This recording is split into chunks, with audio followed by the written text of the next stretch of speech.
I kind of I figured out I was gay in my kind of mid teens, so kind of 16, 17. I was still in school, and I remember the first thing when I kind of like, actually, this isn't a phase, this is it, this is real. I remember the first thing was like, how am I going to tell the folks? And the second thing was, well, that's politics gone. You're not going to be able to do that. We're proud of what we did in government. We're proud of the program for government we negotiated, and we're proud that we worked really hard to implement it. Plenty of mistakes made along the way. There always will be in politics, but by and large, that's a strong view in the party. No one asked for the war in Ukraine, but my department had to deal with the accommodation issue that came about. Um, but and look, that put a huge strain on the department ultimately. I remember meeting my SecGen, my team in January 2022 and planning for the year, and then mid-March tear up those plans because that's not going to happen. When you look back, what do you see as the toughest decisions you had to make, and what unfinished business still weighs on your mind? Hello and welcome to Conversations with Sam Assad. That's me, but it's not about me, it's about my guests. And today I'm joined by Deputy Roderic O'Gorman, the leader of the Green Party. Roderic is the only elected Green Party politician in Dáil Éireann, but he was also a former government minister who served during one of the most turbulent times in Irish politics and also led his party through one of its most challenging electoral cycles. We explore his path through public life, look back on his time in government, and his thoughts on the future of the Green movement in Ireland. So enjoy my conversation with Deputy Roderic O'Gorman. Deputy Roderic O'Gorman, thank you for joining me. Thanks, Sam. Delighted to be here. Deputy, you grew up in the Dublin 15 area, the son of a local GP, very popular local GP from what I understand. And you went canvassing for the Greens at just 10 years of age. Yeah. I do want to get to that, but first of all, how did your upbringing, your childhood and the community that you lived in, how do you think that shaped you as a person? I think it did a lot to shape me. We grew up, I suppose, it was the countryside when we grew up, so it was outside Mulhuddart, and Mulhuddart, and indeed all of Dublin 15 has grown hugely in the last 20 years. But when we grew up, our next door neighbours were farmers, the Walshes. So it was a great childhood. I was out kind of running around the fields, and I think that did a lot to make me interested in nature. We used to kind of go for walks in the forest. My parents would tell me about, foxes and badgers and all the various birds and that. And that's something that's always stuck with me, like the importance of nature, the value of it, the beauty of it. And look, I suppose we saw it kind of get chipped away a little bit over the years as the city expanded. Of course, our city needed to expand for people need homes, but trying to get that balance right in terms of the needed growth of a city and of our country, but at the same time protecting what's valuable, protecting what's precious. That balance is something that's always been really important to me in my life. It's inspired my politics, and it's why I think it's so important that there is a Green Party, that there is always a voice for the environment in public discourse and indeed in political decision making. As I mentioned, you first became involved with the Greens at the age of 10 Mm. when you canvassed for Trevor Sargent, and he went on to win a seat in Dublin North when it was known at the time. Then you went on to be, of course, a committed activist for the party during your teens. What do you think sparked that kind of initial political passion at such a young age? It goes back to the 1989 election, and I remember driving around with my mum and being like, what are all these posters? Who are all these people up in posters? And she was explaining to me what an election was, and that there's a government and they make decisions. And then she said to me, and there's this political party, and they want to look after the environment. They want to look after the trees and the animals. And I remember just immediately thinking, oh wow, that's for me. I think they sound great. So then in the following election, 1992, Mam rang up Trevor Sargent, who was he was running for the Dáil. He wasn't a TD at that stage. Trevor came out to Dublin 15 because some of Dublin 15 was in the old Dublin North constituency, and brought me canvassing. I loved that experience, and I remember just thinking Trevor was this kind of heroic figure back then to me now, as I was 10 then. And yeah, I just stuck a kind of an involvement with the Green Party ever since. And particularly then, once I kind of started in college in 2000, that's when I really started to get involved as an activist, and subsequently as a candidate myself. And since Trevor Sargent left politics, he went on to become a Church of Ireland deacon. But what was he like to work for? Great, an incredibly generous man, a very reflective man. I suppose I'm not surprised he went on to a role in the Church of Ireland clergy, because he had that air about him. He was just a very simple guy. I'm still, I'd still be in good contact with him. I'd still be quite close with him. I saw him. I bumped into him last year at the ploughing championships. Had a great chat with him there. And yeah, he still lives that very kind of intensely green life, in terms of still a vegetarian, still grows his own kind of fruit and veg, as well as his work down in the southeast for the Church of Ireland community down there. In terms of your education, you studied law at Trinity, postgraduate at the London School of Economics. Before returning to Trinity, you complete a PhD. You lectured in Griffith, I believe, and DCU. You worked for a time with an organisation advocating for traveller rights. Did you always have politics in your sights even during those years? Yeah, I did. I think I made a decision kind of around, as I was going through college mainly, that I would make a real effort, because in my area in Dublin 15 there was no real Green Party back then. There was no candidates. We'd have candidates, but it was a paper candidate every time. And I remember thinking, someone needs to kind of stand up, someone needs to actually do the work. And having canvassed with Trevor and subsequently with John Gormley in the 2002 general election, I saw kind of the level of work that was needed, the kind of commitment, and there was no one in my area who was willing to do that. And whereas I'm not kind of a stick the hand up first kind of person, I felt somebody needed to take the lead and advocate for environmental issues, advocate for, the wider green policies across all areas, not just the environment. So I said I decided I'd do it. And the route I went, in terms of I was a lecturer, was good in terms of it's a relatively flexible job. And I remember I'd be at Griffith College and lecturing there till 10 to 6, and then racing up to Pierce to get the 6:30 train, so I could be back out in Dublin 15 canvassing at 7. And there was a lot of that kind of rush, but it both allowed me that flexibility, but studying law has been hugely and lecturing in law and researching and writing in law is something that has stood to me in terms of being a TD and I would say being a minister as well. You were first elected as a local councillor in 2014 for Fingal County Council, re-elected in 2019.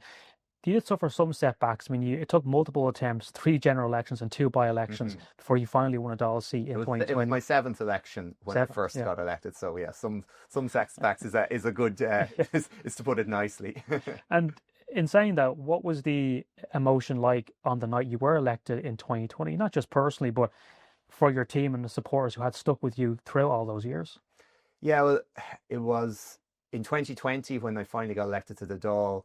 Up till the last half hour, I didn't think I was going to do it. It was Ruth Coppinger and myself Ruth was well ahead, and then the transfers came in, and I needed a lot, and I got a lot. But I do remember there was a moment when it was looking close, and then there was 2 ladies that were doing the count staff came over with just big armfuls of transfers, and we were like, where are they going, and they came over to my table, and then I kind of like, that's it, that'll get me over the line. So it was probably the hardest night in politics, in kind of it was the hardest count for me, because at dinner time I had accepted that I wasn't going to be a TD, and I was doing that.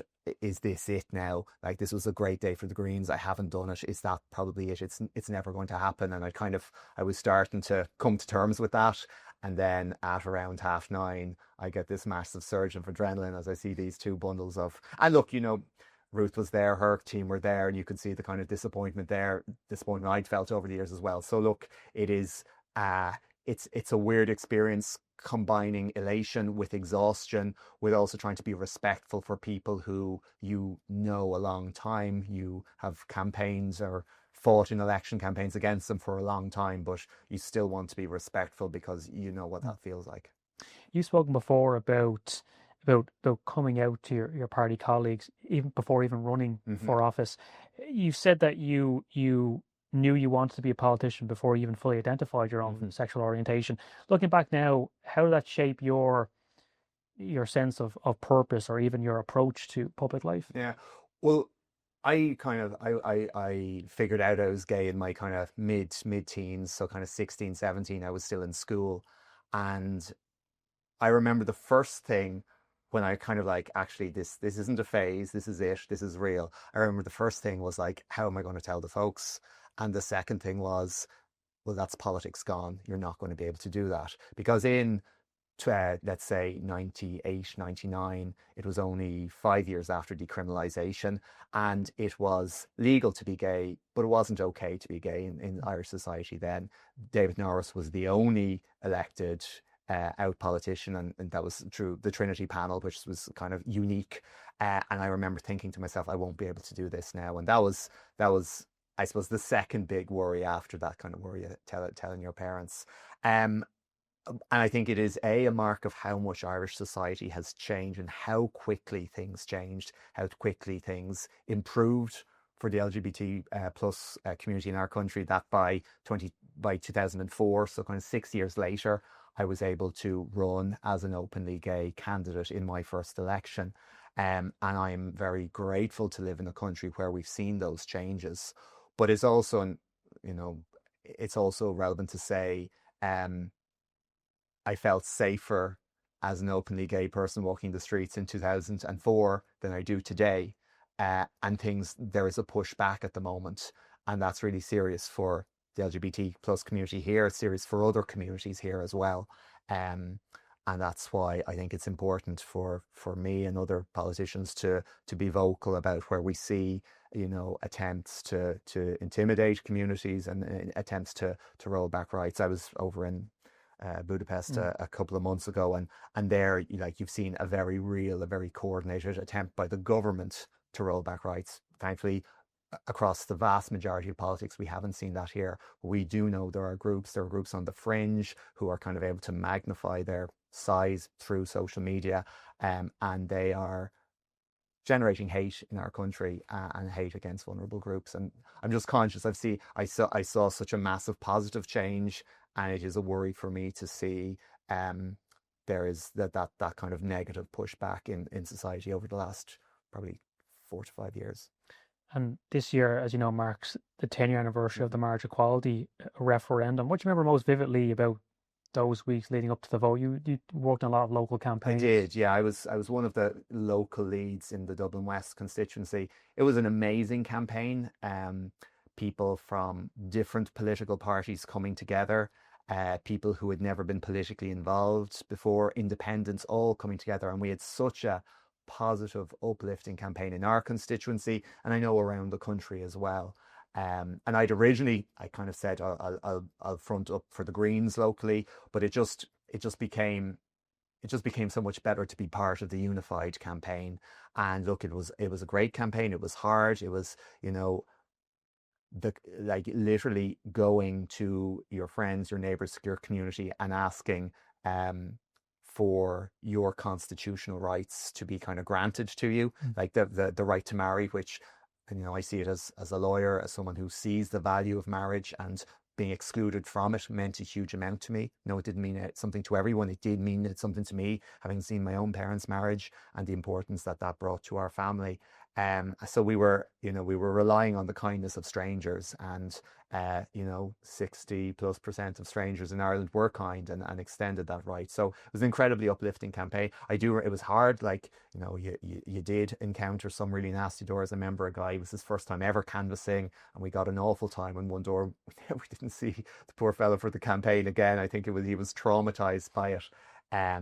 But it was a very positive and uplifting campaign to be in. And, I've been in other cross-party campaigns and just out of one in terms of the presidential election, but I don't think anything will ever kind of match the magic of the marriage equality campaign. Fast forward to 2020, you finally get elected. The party now finds itself in talks in a government with Fianna Fáil, with Fine Gael, who traditionally can't stand each other, I think it's fair to say. But the decision by the Greens to enter government, it did spark a lot of internal debate and criticism from outside the party. Did you personally have any hesitation about that coalition? Of course, yeah, absolutely. And I, I got elected, I think it was the 7th or 8th of February.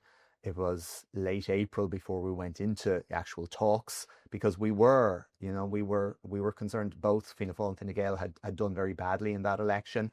But there wasn't at that point a viable alternative government. And I'd been in talks with Sinn Féin, with Labour, with the Soc Dems. It was clear there was no viable alternative. But I was really nervous going into those talks. I remember Eamon asked me to be part of the negotiating team. But as the negotiations went through, and as, day by day, week by week, we were getting key parts of our agenda, not just the environmental agenda, but our social issues, economic issues, that we were, and I was deeply involved in the drafting of that manifesto. I've been deeply involved in the party's policy creation over the years, and things that I've been, typing away on my laptop, nights over the years. We're now in a draft program for government, and we would have an ability to make them the law of the country. And that meant a lot to me, and the door that was opened to making really substantive change in our country. So when we finally agreed, I felt it was an extremely strong programme for government from the Green Party perspective. I still do think it was an extremely strong programme for government. So I remember the day after it was public. We finished the negotiations, I think around 3 a.m, and the next morning I just happened to me up, and I remember listening to what it said in the papers, and every national newspaper was like, the greenest programme for government ever. I was like, job done. We've got it this far. We've negotiated. Now we have to talk to our party members and make the case for them supporting it. And we did that. It was difficult, and people had very strong views, and going into government is a huge step, particularly for a small party. But we made the case, and we successfully made the case, and 76% of the party voted in favour of entering government that time. As you touched upon there, it is tough being the smaller party in a government traditionally, and we can take as an example the Greens in government from 2007 to 11. And I know the Greens in the 33rd Dáil were determined not to face the same fate.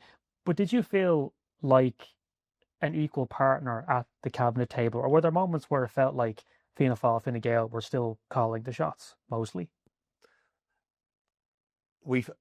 I felt we were a partner at all stages.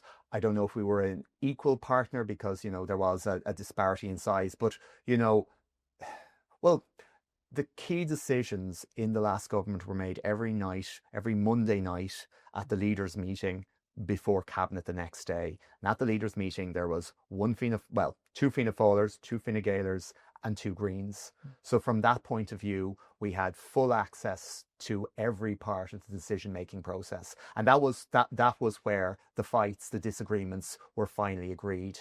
And we lost some, and we won plenty more. But I think that was an incredible access to, the places where decisions were made. And I had access to that for the last 4 months of the government when I succeeded Eamon as party leader, like negotiating the budget, a €108 billion budget, and I was there for every step of it, representing the Green Party. So I felt we had a very fair access to how decisions were made, and that was seen by how many of our policies we were able to get implemented between 2020 and the end of 2024. You mentioned the reports saying they felt it was the greenest programme for government, but it didn't come without some tensions. I mean, we saw moments like Nasa Horrigan's suspension, other instances where the party's grassroots or parliamentary wings weren't always aligned. What did you make of those moments? Were they signs of a healthy principle debate, or a party struggling to hold the centre? I think they signs of both, probably. Okay. And I think that's legitimate. You reference NASA, and great respect for NASA, and still, in some touch with her. She had always set out she didn't believe this was the right step for the party to take, and I respected that. I disagreed with it, but by and large, she and others who disagreed would have backed, the vast majority of the actions of the government over that period of time. For some of the time, they were outside the tent, but I suppose ultimately the party membership made a decision, and it's not, in the Greens, not 50% plus one, it's 66%, 2/3 majority needed to get a decision like that, and we got 76, we got more than 3/4 of the membership. So ultimately, there was a very detailed negotiation, there was a detailed debate within the party, and we came to a decision, and I felt it was important to hold by that decision throughout, and we did. You were appointed Minister for Children, Equality, Disability, Integration and Youth. It's a tough portfolio to handle. Your initial reaction when you were first offered the position? Shock, yeah, shock. I had never dreamed, I suppose, of becoming a cabinet. No, I suppose I thought about it, in your wildest fantasies, but I'd never really thought, I'd spent so many years trying to be a TD, and that in many ways in my head was kind of, that will be my achievement within politics, to be a TD, to do the constituency work and to be able to like speak in the Dáil on key issues. And then having spent, I suppose, 16 years working towards that, then fast forward 6 months and there's the opportunity to serve in cabinet. And I would have taught the cabinet as a constitutional law lecturer in Griffith College and DCU, talk about the executive, the cabinet. And then I remember on, day one, literally being like, oh my God, I'm in the cabinet now. I might have had another word in there somewhere as well, but it was an amazing experience, and I was very conscious of the opportunity. I was very conscious of needing to learn so much going into the role on the specific policy briefs, but also just how to effectively use that role in terms of advancing legislation, in terms of getting more investment into our priorities, in terms of, engaging with a very, diverse range of stakeholders that had interests in the work and the decisions of the department. So you'd say from the offset, you had like in your mind maybe a list of goals, a list of aspirations? I definitely did, yeah, absolutely. And then there were some areas like, I wouldn't have been an expert in any way on childcare, on the early years sector when I went into that role, and that's obviously a key part of it. So I had to upskill myself very quickly in understanding the programs, the funding models, the challenges that were being experienced, and then all of this was happening in the real midst of COVID as well, July 2020. So that the COVID response in each of the areas that were now under my responsibility also coloured what we were doing. So you weren't able to just get stuck into like the daily challenges of your area, because you had the massive COVID challenge that you had to face first. That ministry came with immense challenges, of course. I mean, you had attempting to abolish direct provision. You oversaw the publishing of a white paper outlining the plan to abolish and replace it. It still hasn't happened yet, unfortunately. You touched on how you had to respond to the war in Ukraine, coordinating housing for tens of thousands of refugees. When you look back, what do you see as the toughest decisions you had to make, and what unfinished business still weighs on your mind? The response to the Ukraine war and the subsequent, I suppose, increase in international protection applicants and needing to accommodate them was absolutely a huge part of our work following the invasion of Ukraine in early 2022. And I think when we look back at this in 10 years' time, what the state did for Ukrainians, accommodating over 100,000 people in just a couple of months in an emergency situation, like that level of response, our state has never done that before. Other than the countries neighbouring Ukraine, Ireland had the largest per capita response. And I think that was right in terms of what was done in that country, to that country by Russia, in terms of the need of people. And I remember the first days there were Ukrainians just who had driven from Ukraine across Europe, gotten a ferry to the UK, gotten a ferry across, were just arriving in our department. And I remember having tea with this couple, and just they just packed up and gone. So I was, I suppose, privileged in terms of understanding exactly what people were fleeing from, and why the huge effort that the state made and the sacrifices communities all over the country made. And the government couldn't have done it without those communities, but why that was so important, why that was so necessary. But that was a massive challenge. And in terms of the responding to international protection accommodation, it remains a challenge. The numbers of people seeking international protection have decreased towards the end of my term in office, and that's given the new government a bit of breathing space. And I hope they use that to kind of change that accommodation model, do some of the things that I was looking to do at the end of the last term of government, move away from relying on private providers, which doesn't give the state good value for money and doesn't give the best standards of accommodation to international protection applicants, and move to a model that's based on state provided accommodation. In terms of the mother and baby homeless redress scheme, would you like to see it extended? When we drafted that legislation, I put in a clause that called for a detailed review after 3 years to look at who was taking up the scheme, who wasn't getting who had applied but was found not to be eligible, and I suppose looking at the overall costs. And I hope that review creates the space where the eligibility can be reviewed. That's certainly why I put that in there. We had a certain amount, of funding, a very significant amount, 800 million euro. But I'm very conscious there were people who aren't eligible for that particular scheme, and we have the new government has an opportunity to look at that again. What I would say though is in terms of responding to what happens to women and children in mother and baby and county home institutions, and then to the report that was published, the redress scheme is one part of it. Another part of it is the work that's reported on monthly in Tuam.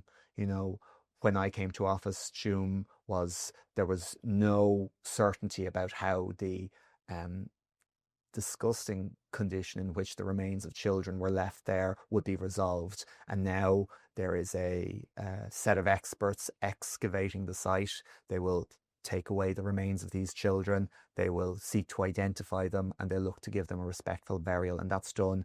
They're overseen by a committee, bringing in families, bringing in former residents.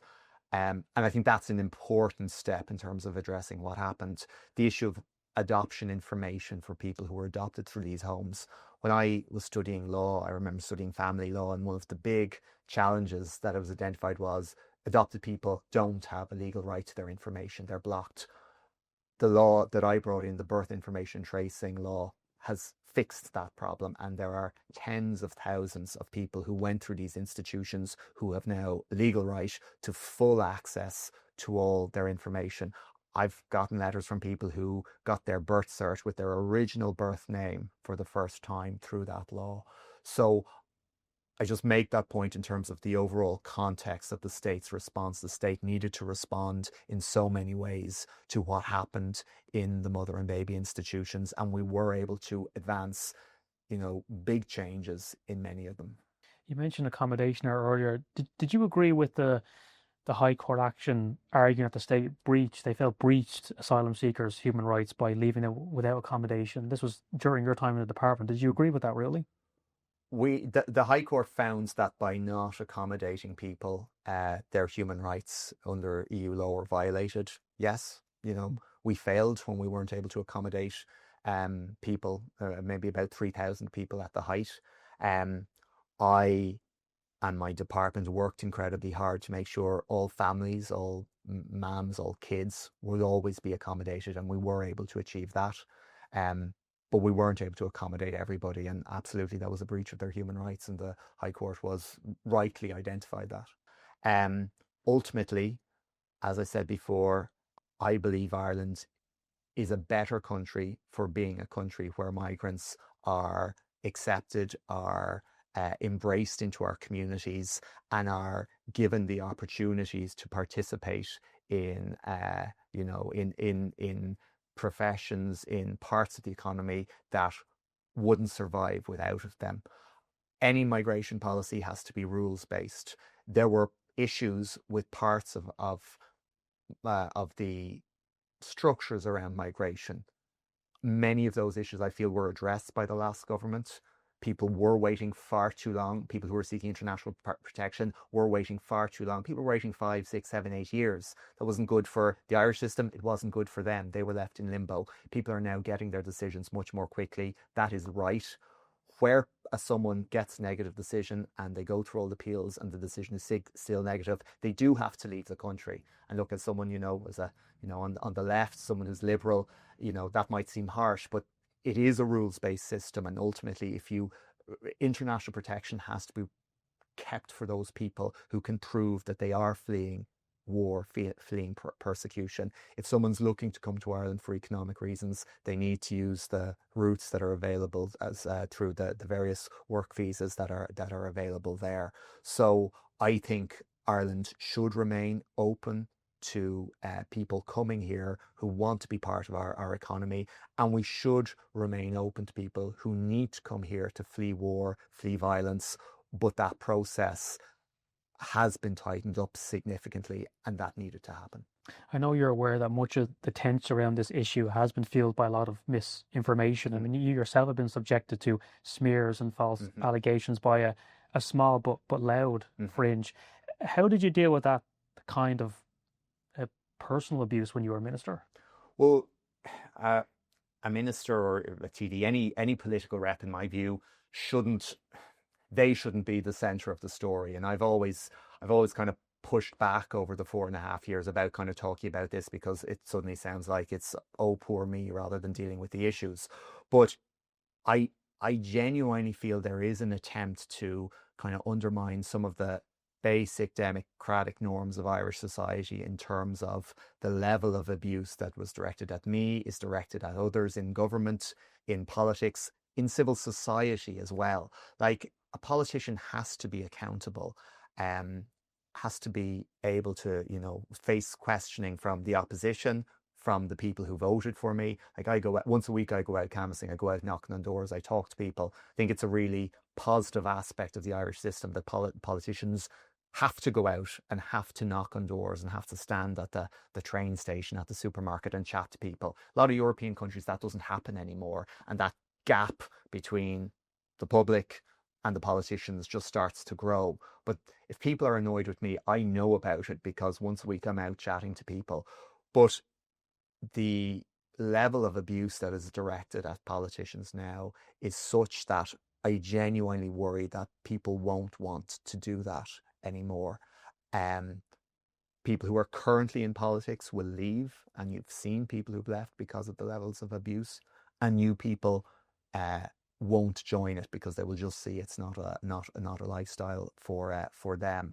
So this isn't about trying to avoid debate or trying to avoid accountability. I took place in so many debates in my time in the Dáil about whether it's migration, whether it's about international protection, whether it was about childcare, mother and baby institutions, but it is about the fundamental norms of Irish society. And if people are scared to engage in debate, or to stand up or take part, or to run for office, or even, advocate for a group, a view through an NGO or something like that, that's not the country we want, I believe.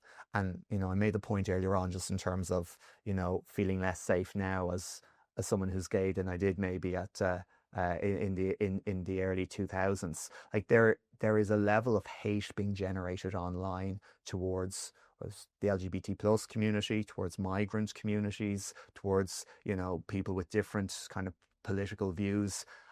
I don't believe that's the country we want.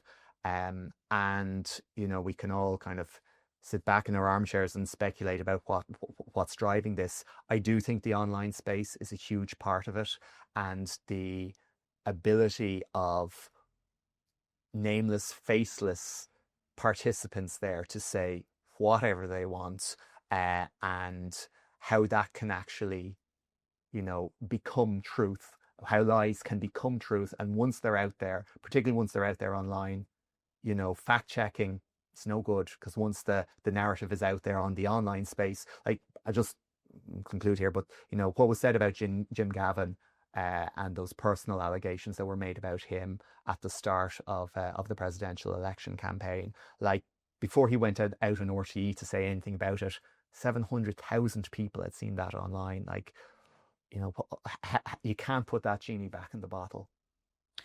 Did you ever consider leaving politics when all this was happening, or was that a thought that never crossed your mind? No, it didn't. Yeah. It didn't. I thought it was important to keep going, but I was aware that it had kind of consequences, particularly for my husband, in terms of just, you know, being worried, like, particularly during the time, the last 2.5 years in office. He was worried about me all the time, because you just, things that happened in terms of, like, people outside our home being assaulted out canvassing, but then just the daily, the hourly online abuse that happened then. It still happens now. Like, I turn on my X feed, turn on my Facebook feed, and even, I'm sure as soon as this interview goes up online, there'll be a load of it. Oh, there he is looking for pity. And it's not about pity, but, like, when you open your Facebook and you just see pedo, pedo, pedo written time and time again, pretty much the worst thing you could say about anybody. That is an attempt to silence debate. That is an attempt to undermine the democratic norms in our society. And I think all of us in the Dáil, government, opposition, party, independent, we have to be worried about that, because that has been taken to its next logical conclusion in the United States. And there we see politicians, public figures on both sides of debates being shot and killed. We've seen it, two MPs killed in the UK in the last 8 years. Again, one on the Liberal side, one on the more Conservative side. We have to recognise that level of hatred that is being generated online is seeping into society, and it poses a fundamental threat to the democratic norms in Ireland. Reflecting on your time as minister, do you feel that you left the department in a stronger place than when you took it over? I don't know if my former Sec Gen would say that.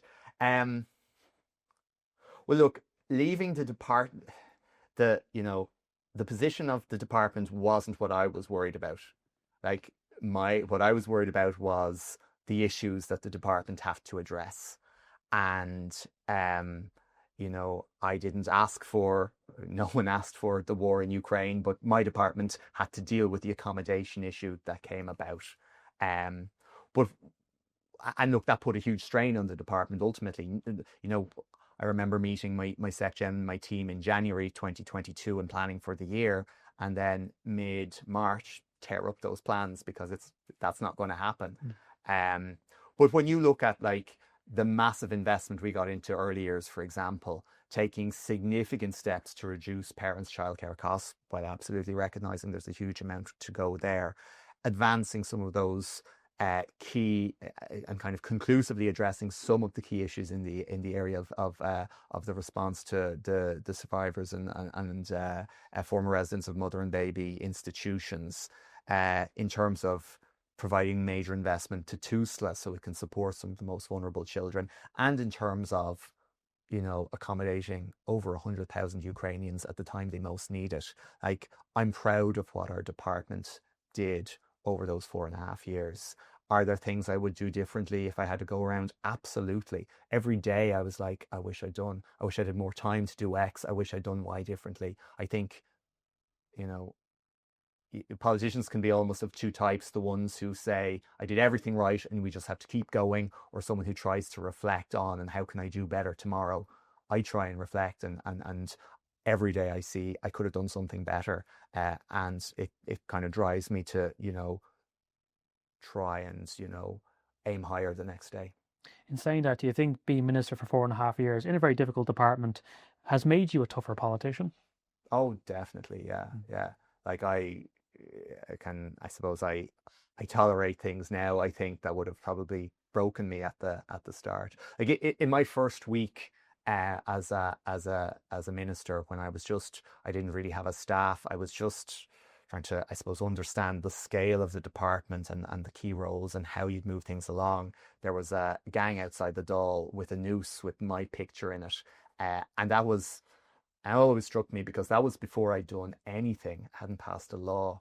I think hadn't put money anywhere. I think I'd put out one press release basically being like, "Hi, I'm the new minister," and they were there with the news for me for one reason alone. I was a gay man as minister for children, and you know often you see when I raise the homophobia, I've experienced people have said, "Oh, you're just using that to distract. That's just something you're just looking for sympathy." But I think it is important to say there was a gang of people out there outside the Dáil with the news for me on my first week before I'd done anything, and that wasn't a political critique. That was they didn't like me because I was gay in this particular job, and that's homophobia. And there has been a strong strain of that in the attacks on me, and indeed, look, the same strain that many of the attacks that Leo Varadkar I feel would have experienced, but certainly across the 4.5 years and continues on afterwards. Your thoughts on the current state of fighting climate action in Ireland? The government earlier this year approved its streamlined Climate Action Plan 2025, the fifth overall update to the plan. That was back in April. The Taoiseach, Micheál Martin, at COP30 mentioned 3 straight years of declining emissions and historically low overall emissions despite population growth, is how he put it. You felt early this year that the government had perhaps downgraded climate as a priority in your mind? I think it's very clear that climate is not the same priority for this government as it was for the government that the Green Party was in. And I think pretty much everybody bar Fianna Fáil and Fine Gael recognise that now, in terms of how the extent that it's not really referenced in the big set piece speeches that the Taoiseach and Taoiseach should do anymore, in terms of the priority in terms of legislation coming through the Dáil, in terms of what we hear from ministers outside of the fields of climate, and that is a source of real worry for me, because climate change remains such a threat to people's standard of living in Ireland, and the combination of climate change and our economy's huge dependence on fossil fuels. It is a massive affordability threat here in Ireland.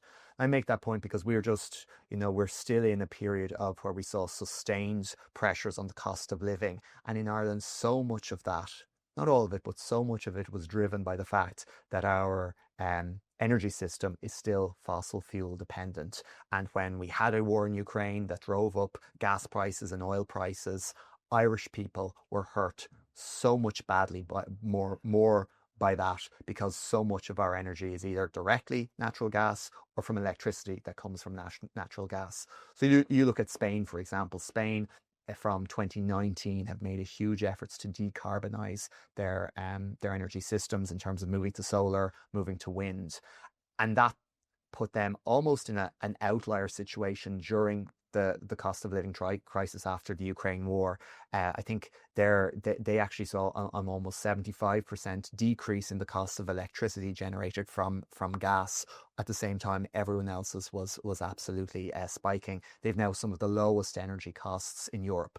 That's what Ireland needs to aspire to, and that requires leadership, it requires investment, and it requires commitment to recognising the threat climate change poses to the planet, but particularly right now to people's pockets. The general election of last year, I want to ask you about the Greens nearly wiped out electorally, losing 11 seats, similar to their 2011 post-election collapse. When those results started coming in, it became clear it was going to be a tough night for the Green Party. And for you personally, it came right down to the wire. It was touch and go for a while when the individual counts were being counted in being announced in Dublin West. Can you take me back to that moment? What was going through your head as you watched those numbers coming in, unsure if you'd even keep your seat? Well, it was different to 2011 because in 2011 we didn't hold a seat, and we also fell outside of the envelope for state funding as well because we came under 2%. Uh, and that's a huge difference because we are able to continue to, employ a small staff, and I and Malcolm Noonan continue to be able to, articulate issues to do with climate, to do with nature in the Dáil and Shannon. That is a massive difference from where we are in 2011. And I was part of the party's rebuild. I was elected as party chair in 2011. So I know what it was like to rebuild from almost nothing. Back then we had 3 councillors around the country. We've 22 at the moment, really good county councillors. So the situation is different, and we know how to build back from that. But it was a hard night. We knew going in it wasn't going to be a good day. We knew we were going to lose seats. When I saw the exit poll had us, I think, on 3.8, I felt we'd hang on to 3 or 4 seats. I wasn't sure if mine would have been there. Certainly, if you've been asked me to put a bet on election day who'd hold their seat, I wouldn't have said I was on the top of the list by any means. I suppose it was a combination of, I had done a lot of constituency work as well as being a minister. I always made sure Fridays it was about the constituency and getting around and seeing people. The fact it was a 5-seater in Dublin West definitely helped. And I suppose, my visibility as leader had helped me, and I had a great campaign team. But ultimately, yeah, it was a hard night, and ringing colleagues and talking to them. And it was actually it was only on the Sunday that I knew my seat was safe. But, and not that it made it any easier, but I always knew I was in with a good shout for the final seat where I looked. That was my 11th election. I've gone through a lot of counts. I know where the votes flow in Dublin West, and I felt that, if I'm ahead in that count and then there's an elimination there, I felt there was a pathway to holding the seat for me. Probably more so than in 2020 that we discussed earlier on, where I thought I was gone. I'd given up hope. I was really nervous, but I never gave up hope in the election last November. But I remember not long before I was called, ringing Catherine, and she was saying she'd just been eliminated. And look, it was a hard day for the party. Good people lost their seats. Good people had lost their seats in the local elections, the June before, and the European elections. And you spoke to my colleague Kieran Cuff about that previously. But there is a strong sense in the party that, you have to take that on the chin. We're proud of what we did in government. We're proud of the programme for government we negotiated, and we're proud that we worked really hard to implement it. Plenty of mistakes made along the way. There always will be in politics, but by and large, that's a strong view in the party. And now we've passed the strategic plan, and we're working to rebuild our strength. Big focus on the local and European elections, not for a long time, 2029. Obviously, we'll have some election outing in the by-election next year at some, or perhaps this year, but the Galway West by-election. But there's a real determination in the party to win those seats back at all levels, and win more seats as well. You talk about building the party back. I mean, you've talked about before about sometimes the Greens maybe have failed to communicate the benefits of making positive changes for the environment. I assume that's part of the strategy going forward. Yeah, absolutely. And I always feel that in government we were so focused on doing the next thing, on implementing the next bit of the programme for government, we didn't spend enough time talking about what we were doing, explaining what we were doing, fighting back against those incorrect narratives that were out there. And that was a big failing on our part, across the party. And as party leader who led us in those last 5 months, I have to take my share of responsibility for that. The general election in 2024 was about cost of living, was about affordability. We'd done huge things to focus on affordability over our time in government. Eamon Ryan, as energy minister, brought in the energy credits. He cut the cost of public transport for everybody and halved it for young adults.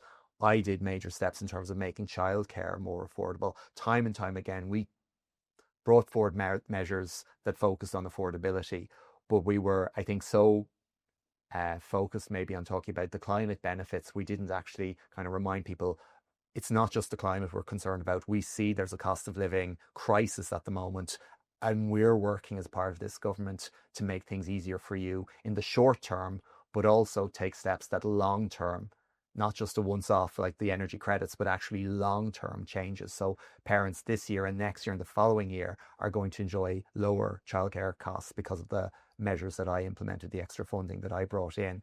And that long term piece again was something we failed to communicate. When you became leader of the party, you were described by one colleague as a, quote, safe pair of hands.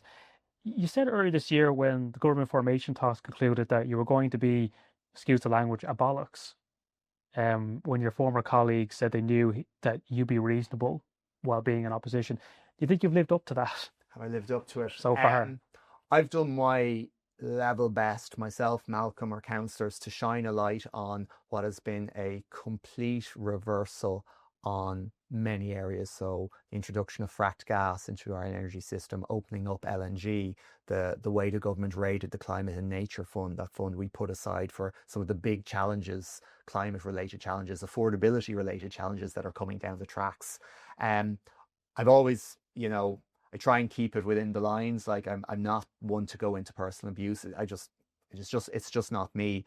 But I've been dogged in terms of pursuing the government and those issues, and I'll continue to be so, because it is so clear that that focus on the environment and nature has been pretty much dumped by the new government. Like climate change, ultimately it's the most vulnerable in society who are impacted by climate change, be that here in Ireland, the elderly couple in an old house that has poor insulation and are hit by the spikes in electricity or gas costs, whether it's a fisher community in Jamaica that is devastated because of the worsening hurricanes in the Caribbean. It's always the poorest who are going to be hit the worst. So the climate crisis is a crisis of social justice, is a crisis of global justice. So keeping the focus on that, but bringing forward positive policy solutions will be central to my work in the Dáil going forward.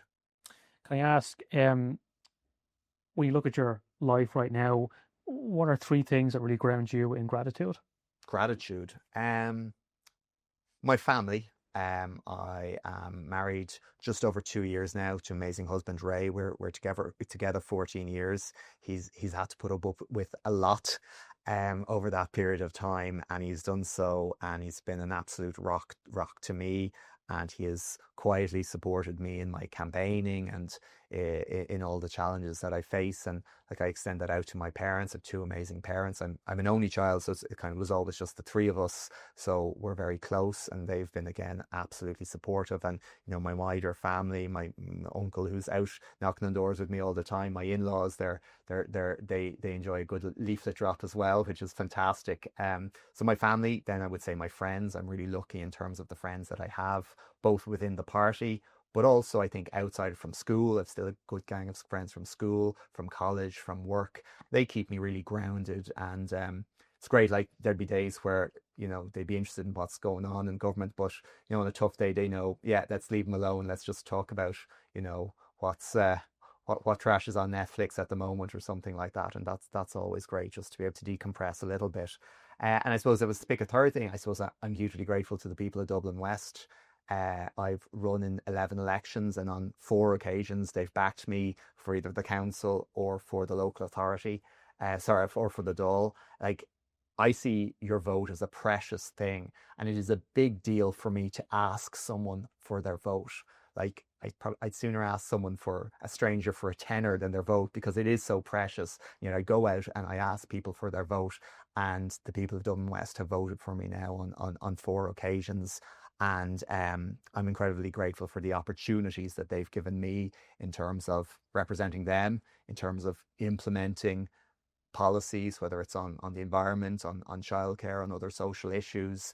And I hope I repay them in terms of always working hard, always been there at the end of the phone or the end of the email to actually help them on whatever sort of issue they're facing. Would you go back into government if the opportunity arises again? If I saw the Green Party able to negotiate a strong programme for government, based in our core principles, and I felt that this government was one that could deliver on it. Yes, absolutely. But it has to be on the basis of a strong programme for government. In 2007, the Green Party entered government on a really weak programme for government, and look, we paid a price for that. The 2020 programme was a strong one, and it would have to be on the basis of something similar. And finally, you've been involved in public life from a very young age, as we mentioned at the top, literally as a kid handing out leaflets. If you could go back and give one piece of advice to that 10-year-old activist version of yourself, what would it be? I give two pieces of it, but I give a piece of reassurance when that guy was out on a cold night knocking on doors in the middle of December. I tell him, keep going, because this work, the kind of the hard yards, will pay off in the end.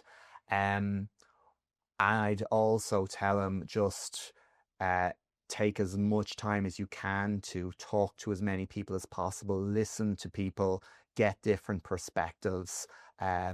Always, even the people you disagree with, try and make the time to talk to them, listen to them, take those perspectives. You can never have spoken to or listened to enough people in terms of, both trying to put yourself in other people's shoes, take their perspective, but also strengthening your own, your own knowledge base and your own political perspectives, and indeed the detail of the policies you're looking to implement. Deputy Roderic O'Gorman, thank you for joining me. Thanks, Sam. Thanks for watching this conversation with Deputy Roderic O'Gorman. If you enjoyed it, give us a like and subscribe on YouTube. You can also follow us on Spotify and Apple Podcasts, and follow us on all social media platforms. Until next time, thanks for being part of the conversation.